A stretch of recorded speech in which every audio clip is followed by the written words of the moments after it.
നിങ്ങൾക്കറിയാലോ 2025 ഇത് വഖഫ് പുനഃസംഘടിപ്പിച്ചു. ഇന്ത്യയിൽ വളരെ എതിർപ്പുകൾ പ്രതിപക്ഷം മുഴുവൻ എതിർത്ത് ഇത് പാസ്സാക്കിയ വഖഫ് ആക്ട്, സെൻട്രൽ ഗവൺമെൻറ് പാർലമെൻറ്റിൽ പാസ്സാക്കിയ വഖഫ് ആക്ട് പാസ്സായതിനു ശേഷം ആദ്യമായി രൂപീകരിച്ച വഖഫ് ബോർഡാണ് കേരളത്തിലേത് ആദ്യത്തെ. അതിൽ രൂപീകരിച്ചപ്പോൾ തന്നെ ആ രൂപീകരണ ഉത്തരവിൽ തന്നെ എഴുതിയിട്ടുണ്ട്, ഇത് ഒരു മുസ്ലിമേതര 2 പ്രതിനിധികളെ, നോൺ മുസ്ലിം പ്രതിനിധികളെ വെക്കണമെന്നുണ്ട്. അപ്പോൾ അതിൽ ഈ ഉത്തരവിൽ തന്നെ ഉണ്ട്, മുസ്ലിമേതര പ്രതിനിധിയെ പൊതുകാര്യ പ്രസക്തരിൽ നിന്നും ബാർ കൗൺസിലിൽ നിന്നും തിരഞ്ഞെടുക്കുമെന്നാണ് സർക്കാർ അറിയിച്ചത്. അവർ 2 പേരെ പിന്നീട് നിയമിക്കും എന്ന് കഴിഞ്ഞ സർക്കാർ അറിയിച്ചു. അവരെ പിന്നീട് നിയമിക്കും. ബാർ കൗൺസിൽ ഇലക്ഷൻ നടക്കുന്നതുകൊണ്ടാണ് അതിനുശേഷം നിയമിക്കും. ആ ഉത്തരവിൽ തന്നെ ഉണ്ട് നോൺ മുസ്ലിം പ്രതിനിധികളെ, കാരണം സെൻട്രൽ ആക്റ്റാണ്. നോൺ മുസ്ലിം പ്രതിനിധികളെ, മുസ്ലിമേതര പ്രതിനിധികളെ പിന്നീട് വയ്ക്കും എന്ന് പറഞ്ഞുകൊണ്ടാണ് ഇത് വെച്ചത്. അതിനുശേഷം 4 ഹർജികൾ കോടതിയിൽ വന്നു. 4 ഹർജികളിലെ പ്രധാനപ്പെട്ട പോയിന്റുകൾ എന്തൊക്കെയായിരുന്നു? ഒന്ന്, ഈ നോൺ മുസ്ലിം ആളുകളെ വെച്ചിട്ടില്ല. ഒന്ന്. രണ്ടാമത്, മുസ്ലിം വിഭാഗങ്ങളിലെ ഷിയ, ബോറ, ആഘാഖാനി, പിന്നോക്ക മുസ്ലിം ഇവരുടെ പ്രതിനിധികളെ വഖഫ് ബോർഡിൽ വെച്ചിട്ടില്ല. പിന്നെ സെക്ഷൻ 14 അനുസരിച്ച് ഓരോ കാറ്റഗറിയും അത് നിർണ്ണയിക്കുന്നത് മാൻഡേറ്ററിയാണ്, നിർബന്ധമാണ്. അത് ചെയ്തിട്ടില്ല. പിന്നെ ഇപ്പോൾ വച്ചിരിക്കുന്ന ആളുകൾ യോഗ്യരായിട്ടുള്ള അല്ലാത്ത ആളുകൾ വെച്ചിട്ടുണ്ട് എന്ന് പറഞ്ഞു. ഇതാണ് 4 ഹർജികൾ വന്നത്.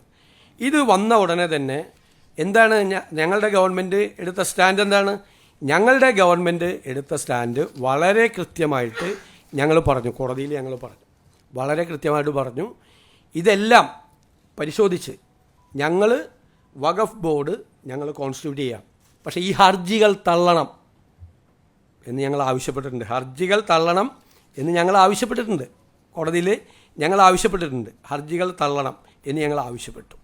ഇനി ഇതിൻ്റെ മീതെ സുപ്രീം കോടതിയിൽ പോയി വഖഫ് ബോർഡ്. അപ്പോൾ അവിടെ വെച്ച് വഖഫ് ബോർഡ് എന്താ പറഞ്ഞിരിക്കുന്നത്? വഖഫ് ബോർഡിൻ്റെ ചെയർമാനടക്കമുള്ള ആളുകൾ എന്താ പറഞ്ഞിരിക്കുന്നത്? അതായത് അമുസ്ലിം അംഗങ്ങളെ സെക്ഷൻ 14 പ്രകാരം വെച്ചുകൊള്ളാം, ബാർ കൗൺസിലിൽ നിന്നും പൊതുകാര്യ പ്രസക്തരിൽ നിന്നും മുൻ വാഗ്ദാനം അനുസരിച്ച് ചെയ്തു കൊള്ളാം. അപ്പോൾ പോയില്ലേ ഇതെല്ലാം? അവർ പോയി പറഞ്ഞാണ്, സുപ്രീം കോടതി പോയി പറഞ്ഞാണ് വെച്ചുകൊള്ളാം. സെക്ഷൻ 14 പാലിച്ച് വഖഫ് മുന്നോട്ട് കൊണ്ടുപോകാൻ അനുമതി വേണം. കേരള സർക്കാർ ഹൈക്കോടതിയിൽ ഹർജി തള്ളണം എന്ന് പറഞ്ഞിട്ടും ഹൈക്കോടതി തള്ളിയില്ല. അപ്പോൾ കേരള സർക്കാർ ഹൈക്കോടതിയിലെടുത്ത സ്റ്റാൻഡ് എന്താ? ഈ ഹർജി തള്ളണം എന്ന സ്റ്റാൻഡാണ്. അതേ കാര്യമാണ് സുപ്രീം കോടതിയിൽ പോയി വഖഫ് ബോർഡ് ആവർത്തിച്ചത്. എന്നിട്ട് പ്രതിപക്ഷ നേതാവ് വർഗീയത പരത്തുന്നതിന് വേണ്ടിയിട്ട് ഒരു മുസ്ലിം ഒരു വിരുദ്ധ വികാരം ഉണ്ടാക്കുന്നതിന്, മുസ്ലിങ്ങളെ UDFനും ഈ സർക്കാരിനും എതിരാക്കുന്നതിന് വേണ്ടി തെറ്റായി നടത്തിയ വർഗീയ പ്രചാരണമാണ് പ്രതിപക്ഷ നേതാവ് നടത്തിയത്. ഈ ഹർജി തള്ളണം എന്നാണ് ഞങ്ങൾ ആവശ്യപ്പെട്ടത്. ഈ ഹർജിക്ക് മുമ്പ് തന്നെ ഇത് നിയമിച്ച സമയത്ത് ഈ 2 അമുസ്ലിം അംഗങ്ങളെ ഞങ്ങൾ നിയമിച്ചു കൊള്ളാം എന്ന് പറഞ്ഞ സർക്കാരാണ് അദ്ദേഹത്തിൻ്റെ സർക്കാർ. It's on record. അദ്ദേഹം പറഞ്ഞിട്ടുണ്ട്, അവരുടെ ഗവൺമെൻറ് പറഞ്ഞിട്ടുണ്ട് 2 പേരെ വെച്ചുകൊള്ളാം. ഞങ്ങൾ ഈ പരാതി മാത്രമല്ല, 4 പ്രധാനപ്പെട്ട പരാതികൾ വന്നപ്പോൾ ഞങ്ങൾ ആ പരാതികൾ പരിശോധിച്ച് വഖഫ് ബോർഡ് കോൺസ്റ്റിറ്റ്യൂട്ട് ചെയ്യുക, പക്ഷേ ഈ ഹർജികൾ തള്ളണം, ഗവൺമെൻറ് ചെയ്തോളാം എന്ന് പറഞ്ഞു. ഗവൺമെൻറ്റിൻ്റെ ഈ സ്റ്റാൻഡിനെയാണ് വഖഫ് ബോർഡ് പോയി സുപ്രീം കോടതിയിൽ പോയി ഉയർത്തിക്കാട്ടിയത്. ഹർജി തള്ളണമെന്ന് സംസ്ഥാന സർക്കാർ പറഞ്ഞിട്ടും ഹൈക്കോടതി ഞങ്ങൾക്ക് പ്രവർത്തിക്കാൻ അനുമതി തരുന്നില്ല. ഞങ്ങൾ നേരത്തെ വാഗ്ദാനം ചെയ്തിരുന്നത് പോലെ 2 അമുസ്ലിങ്ങളെ വെച്ചുകൊള്ളാം എന്ന് പറഞ്ഞിട്ട് ഈ വർഗീയ പ്രചരണം നടത്തി ഞങ്ങളുടെ സർക്കാരിനെ പ്രതിക്കൂട്ടിലാക്കാൻ പ്രതിപക്ഷ നേതാവോ CPMോ വിചാരിച്ചാൽ നടക്കില്ല. ഇതാണ് ഞങ്ങളുടെ സ്റ്റാൻഡ്. ക്ലിയറാണ്. യെസ്.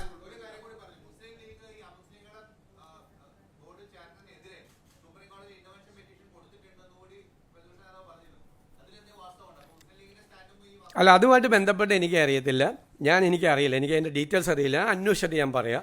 എനിക്കതിൻ്റെ ഡീറ്റെയിൽസ് അറിയത്തില്ല. പക്ഷേ ഒരു കാര്യം ഞാൻ ഇപ്പോഴത്തെ അല്ല, സുപ്രീം കോടതി, എന്നിട്ട് സുപ്രീം കോടതി 2 കൂട്ടരെ കേൾക്കാൻ വേണ്ടിയിട്ട് പറഞ്ഞു വിട്ടു. സുപ്രീം കോടതിയിൽ കേരള ഗവൺമെൻറ്, ഇപ്പോഴത്തെ ഗവൺമെൻറ് എടുത്ത സ്റ്റാൻഡിനെ പിന്തുണച്ചുകൊണ്ടാണ് വഖഫ് ബോർഡ് അവിടെ പോയത്. സർക്കാർ തള്ളണം, ഈ കേസ് തള്ളണമെന്നാണ് ഈ ഹർജികൾ തള്ളണമെന്നാണ്. എന്നിട്ട് ഇതിലെ പ്രധാനപ്പെട്ട പരാതികൾ പരിശോധിച്ച് അതനുസരിച്ച് വഖഫ് ബോർഡ് കോൺസ്റ്റിറ്റ്യൂട്ട് ചെയ്യാൻ ഗവൺമെൻറ് തയ്യാറാണ് എന്നാണ് പറഞ്ഞത്. എന്നിട്ട് എന്തു പ്രചരണമാണ് നടത്തുന്നത്? അല്ലല്ലോ, ഞങ്ങൾ അങ്ങനെ പറഞ്ഞിട്ടില്ലല്ലോ. അല്ലല്ല, ഞാൻ ചോദിക്കട്ടെ, കഴിഞ്ഞ ഗവൺമെൻറ് എടുത്ത നിലപാടെന്താ? അമുസ്ലിങ്ങളായ ആളുകളെ വെച്ചുകൊള്ളാമെന്നാണ്. കാരണം അത് ഗവൺമെൻറ് പാസ്സാക്കിയ നിയമമല്ലേ അത്. അല്ലല്ല, ഞങ്ങളല്ല കേട്ടോ, നിങ്ങൾ പറഞ്ഞത് ഈ അമുസ്ലിങ്ങളായ ആളുകളെ പിന്നീട് വെച്ചുകൊള്ളാം എന്ന് ഉത്തരവിൽ തന്നെ ഉണ്ട്. പിണറായി സർക്കാർ ഇറക്കിയ ഉത്തരവ് നിങ്ങൾ വായിച്ചു നോക്ക്, ആ ഉത്തരവിലുണ്ടത്. എന്നിട്ട് ഇപ്പോഴും വഖഫ് ബോർഡ് പോയി ഹൈക്കോടതിയിലും സുപ്രീം കോടതിയിലും പറയുന്നത് ഞങ്ങളത് വെച്ചുകൊള്ളാം എന്നാ.